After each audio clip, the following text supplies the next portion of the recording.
ಇವತ್ತು ರಾಜ್ಯಪಾಲರ ಸರ್ಕಾರದ ಸಾಧನೆಗಳ ಬಗ್ಗೆ ಏನೊಂದು ಭಾಷಣವನ್ನು ಕೇಳಿದ್ದೇವೆ ಅವರಿಂದ. ಬಹುಶಃ ಇದು ಆಡಿದ್ದಾಡೋ ಕಿಸಬಾಯಿ ದಾಸ ನನ್ನ ಅಭಿಪ್ರಾಯದಲ್ಲಿ. ಈ ಸರ್ಕಾರ ರಚನೆ ಆದಂಥ ದಿನದಿಂದ ಈ ನಾಡಿನ ಜನತೆ ಒಂದು ಸ್ಪಷ್ಟ ಬಹುಮತದ ಸರ್ಕಾರ ರಚನೆಗೆ ಏನು ಕಾಂಗ್ರೆಸ್ಗೆ ಅವಕಾಶ ಕೊಟ್ಟಿದ್ದಾರೆ. ಬಹುಶಃ ಸರ್ಕಾರ ರಚನೆಯಾದಂಥ ದಿನದಿಂದ ಈ ಗ್ಯಾರಂಟಿಗಳ ಕಾರ್ಯಕ್ರಮಗಳ ಬಗ್ಗೆನೇ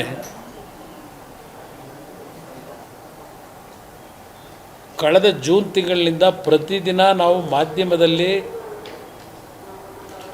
ಮುಖಪುಟವನ್ನು ತೆಗೆದಾಗ ನುಡಿದಂತೆ ನಡೆದಿದ್ದೇವೆ 5 ಗ್ಯಾರಂಟಿಗಳು ಅಂತ ಹೇಳಿ ಪ್ರಾರಂಭ ಆದಂಥದ್ದೇನಿದೆ ಸರ್ಕಾರ ರಚನೆಯಾದಂಥ ದಿನದಿಂದ ಇವತ್ತು ರಾಜ್ಯಪಾಲರ ಭಾಷಣ ಅದು ಸಹ ಈ ಗ್ಯಾರಂಟಿಗಳ ಮೇಲೆ ನಿಂತಿದೆ ಅಂತಕ್ಕಂಥದ್ದು ನನ್ನ ಅಭಿಪ್ರಾಯ. ಕಳೆದ 8-9 ತಿಂಗಳಲ್ಲಿ ನಾನು ಮಾಧ್ಯಮಗಳಲ್ಲಿ ಭಾಳ ವಿಷಯಗಳನ್ನು ನಮ್ಮ ಉಪಮುಖ್ಯಮಂತ್ರಿಗಳು ಮುಖ್ಯಮಂತ್ರಿಗಳು ಘೋಷಣೆ ಮಾಡಿರ್ತಕ್ಕಂಥದ್ದನ್ನು ಗಮನಿಸಿದ್ದೆ. ನಾನು ವಿಶೇಷವಾಗಿ ಬೆಂಗಳೂರು ನಗರಕ್ಕೆ ಏನೋ ಬ್ರ್ಯಾಂಡ್ ಬೆಂಗಳೂರು ಮಾಡ್ತೀವಿ ಅಂತೇಳಿ ಭಾಳ ದೊಡ್ಡ ದೊಡ್ಡ ಮಟ್ಟದ ಹೇಳಿಕೆಗಳು ಗಮನಿಸಿದೆ. ಇನ್ನು ಕಾಂಗ್ರೆಸ್ ಅಧಿಕಾರಕ್ಕೆ ಬರೋದಕ್ಕಿಂತ ಮುಂಚೆ ನಮ್ಮ ಕನಕಪುರದ ಸಂಗಮದಿಂದ ಮೇಕೆದಾಟು ಪಾದಯಾತ್ರೆ ಬೇರೆ ಮಾಡಿದ್ದು ನೋಡೋದು. ಆ ಮೇಕೆದಾಟಿನ ಯೋಜನೆ ಇವರ ಬಾಯಿನಲ್ಲಿ ನಾವು ಕೇಳ್ತಾ ಇದ್ದೇವೆ ಹೊರತು ಈ ಕಳೆದ 8-9 ತಿಂಗಳಲ್ಲಿ ಅದು ಎಲ್ಲಿ ನಿಂತಿದೆಯೋ ಅಲ್ಲೇ ನಿಂತಿದೆ. ಇನ್ನು ಮಾದಾಯಿ ಕತೆ ಏನಾಗಿದೆ, ಅಪ್ಪರ್ ಕೃಷ್ಣ ಏನಾಗಿದೆ, ಅಪ್ಪರ್ ಭದ್ರಾ ಏನಾಗಿದೆ, ಆ ಜನರನ್ನ ದೇವರೇ ಕಾಪಾಡಬೇಕು. ಇವತ್ತು ಯಾವುದೇ ರೀತಿಯ ವಿಷಯಗಳು ನೀರಾವರಿಗೆ ಸಂಬಂಧಪಟ್ಟಂಥ ಬೆಳವಣಿಗೆಯ ಬಗ್ಗೆ ಯಾವುದೂ ಚರ್ಚೆ ಇಲ್ಲ ಇದರಲ್ಲಿ. ಈ ಕಳೆದ 8 ತಿಂಗಳಲ್ಲಿ ಏನು ಮಾಡಿದ್ದೇವೆ ಅಂತೇಳಿ. ಇನ್ನು ಅಭಿವೃದ್ಧಿಯ ಬಗ್ಗೆ ಅಂತೂ ನೀವು ಕೇಳಲೇಬೇಡಿ. ಈ ಸರ್ಕಾರ ಬಂದ ನಂತರ ಹೊಸದಾಗೇನು ಕಾರ್ಯಕ್ರಮ ಕೊಟ್ಟಿದ್ದೇವೆ ಅಂತೇಳಿ ಈಗಾಗಲೇ ಭಾಳ ಜನ ನಮ್ಮ ನಾಯಕರುಗಳು ಮಾತನಾಡಿರ್ಬೋದು. ಹಿಂದಿನ ಸರ್ಕಾರಗಳ ಸಂದರ್ಭದಲ್ಲಿ ತೆಗೆದುಕೊಂಡಂಥ ನಿರ್ಧಾರದ ಮುಂದುವರೆದ ಕಾರ್ಯಕ್ರಮಗಳ ಬಗ್ಗೆನೇ ಚರ್ಚೆ ಮಾಡಿರ್ತಕ್ಕಂಥದ್ದನ್ನು ಬಿಟ್ಟರೆ ಈ ಸರ್ಕಾರ ಏನೊಂದು ಸುಭದ್ರ ಸರ್ಕಾರ, ನುಡಿದಂತೆ ನಡೀತಾ ಇರೋ ಸರ್ಕಾರ, ನಾಡಿನ ಅಭಿವೃದ್ಧಿಗೆ ಪೂರಕವಾದ ಕಾರ್ಯಕ್ರಮ ಏನು ಕೊಟ್ಟಿದ್ದೇವೆ ಕಳೆದ 8 ತಿಂಗಳಲ್ಲಿ, ಮುಂದೆ ಏನು ಕೊಡ್ತೀವಿ ಅಂತಕ್ಕಂಥ ಒಂದೇ ಒಂದು ಸಣ್ಣ ಪದ ಬಳಕೆಯೂ ಇಲ್ಲ ಅನ್ನೋದು ನನ್ನ ಅಭಿಪ್ರಾಯ. ನಾವೊಂದು ಊಟ ಮಾಡಬೇಕಾದ್ರೆ ಅಟ್ಲೀಸ್ಟು ನಾವು ಉಪ್ಪು ಖಾರ ಇಲ್ಲದೇ ಇದ್ರೆ ಊಟ ಮಾಡಲಿಕ್ಕೂ ಆಗಲ್ಲ, ಸಪ್ಪೆ ಊಟ ಕೊಟ್ಟರೆ.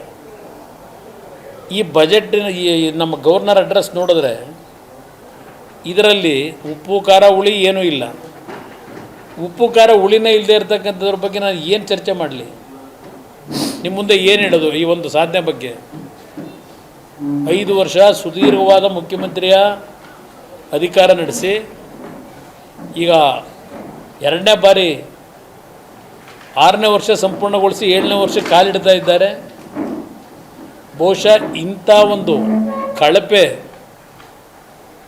ರಾಜ್ಯಪಾಲರ ಮುಖಾಂತರ ಭಾಷಣ ಮಾಡಿರ್ತಕ್ಕಂಥ ಸರ್ಕಾರದ ಕಳಪೆ ಸಾಧನೆ ಬಹುಶಃ ಇದು ಒಂದು ದಾಖಲೆ. ನನಗೆ ಆಶ್ಚರ್ಯ ಆಗಿದ್ದು ಇವರ ಗ್ಯಾರಂಟಿ ಕಾರ್ಯಕ್ರಮಗಳನ್ನು ದೇಶ ವಿದೇಶದಲ್ಲಿ ಈಗ ರಿಸರ್ಚ್ಗೆ ಇಟ್ಕೊಂಡ್ಬಿಟ್ಟವರಂತೆ.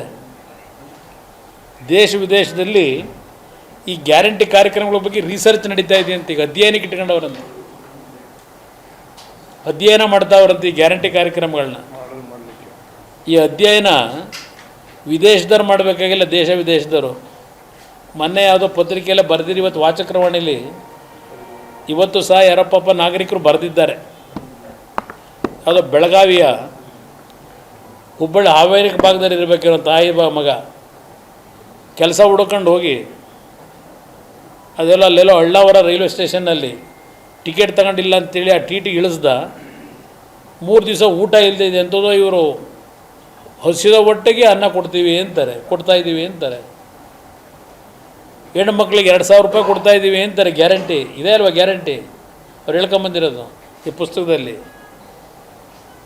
ಆ ತಾಯಿ ಬದುಕಲಿಕ್ಕೆ ಆ ತಾಯಿಗೆ ಒಂದು ಜೀವ ಕೊಡಲಿಕ್ಕೆ ಆ ಹುಡುಗ ಕೆಲಸ ಹುಡ್ಕೊಂಡು ಕೆಲಸ ಸಿಗದೆ 3 ದಿವಸ ಊಟ ಇಲ್ಲದೆ ಅಲ್ಲೆಲ್ಲ ಹೋಗಿ ನೇಣು ಹಾಕೊಂಡು ಮರಕ್ಕೆ ತಾಯಿಗೆ ಊಟ ತಗೊಂಬರ್ತೀನಿ ಅಂತ ಹೋಗಿ ನೇಣು ಹಾಕಿ ಸತ್ತೋದಂಥ ಒಂದು ಘಟನೆ ಈ ಸರ್ಕಾರ ಬಂದ ಮೇಲೆ ಈ ಗ್ಯಾರಂಟಿ ಕಾರ್ಯಕ್ರಮಗಳು ಅಧ್ಯಯನ ಮಾಡ್ತಾ ಇದ್ದಾರೆ ಅಂತ ಏನು ಹೇಳ್ಕೊಂಡಿದ್ದಾರೆ.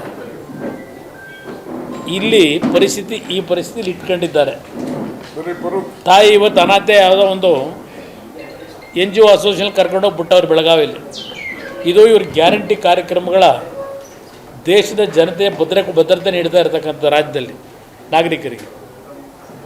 ಅದರಿಂದ ನಾನು ಇದನ್ನು ಈ ಜಾಹೀರಾತುಗಳ ಮುಖಾಂತರ ಇದು ನಡೀತಾ ಇರೋದೇ ಜಾಹೀರಾತು ಮೇಲೆ. ಈ ಸರ್ಕಾರ ಪ್ರತಿನಿತ್ಯ ಹೇಳಿದ್ದನ್ನೇ ಹೇಳಿ 100 ಸುಳ್ಳು ಹೇಳಿ ಒಂದು ಸತ್ಯ ಹೇಳುವಂಥರ ನಿರೂಪಿಸುವಂಥರಲ್ಲ.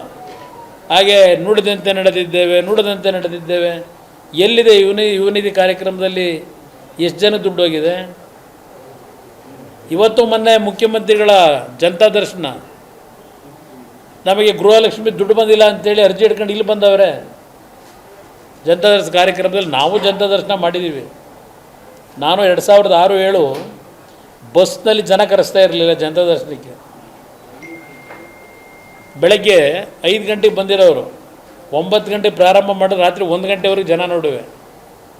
ಸ್ಪಾಟಲ್ಲೇ ಅವ್ರ ಕಷ್ಟ ಸುಖ ಕೇಳೋದು ಅಷ್ಟೇ ಅಲ್ಲ, ಸರ್ಕಾರದಿಂದ ಆಗದೇ ಇರತಕ್ಕಂಥ ಒಂದು ನೆರವುಗಳಿಗೆ ಕೊಡೋಕ್ಕಾಗದೇ ಇರೋದಕ್ಕೆ ನಾವೊಂದು ಪರ್ಸನಲ್ ATM ಬೇರೆ ಇಟ್ಟು ಕೊಡ್ತಾ ಇದ್ದಾಗ ನಾವು ಅಲ್ಲಿಂದ ನಡ್ಕೊಂಬಂದಿದೆ.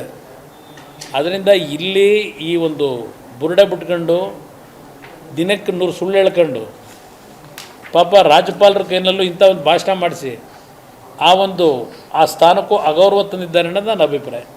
ಸ್ವಾದಿಷ್ಟತೆಯ ಸ್ವಾದ, ತಾಜಾತನದ ಆಹ್ಲಾದ, ಉತ್ತಮ ಆರೋಗ್ಯ ಮತ್ತು ಹೆಚ್ಚಿನ ರೋಗ ನಿರೋಧಕ ಶಕ್ತಿಯ ವೃದ್ಧಿಗೆ ಈಗ ನಿಮಗೆ ಸಿಗುತ್ತಿದೆ ಉತ್ತಮ ಗುಣಮಟ್ಟದ ಪೌಷ್ಟಿಕಾಂಶ Shri Vaidik millet health mix. ಇದು ಸಿರಿಧಾನ್ಯಗಳ ಸಂಪತ್ತು.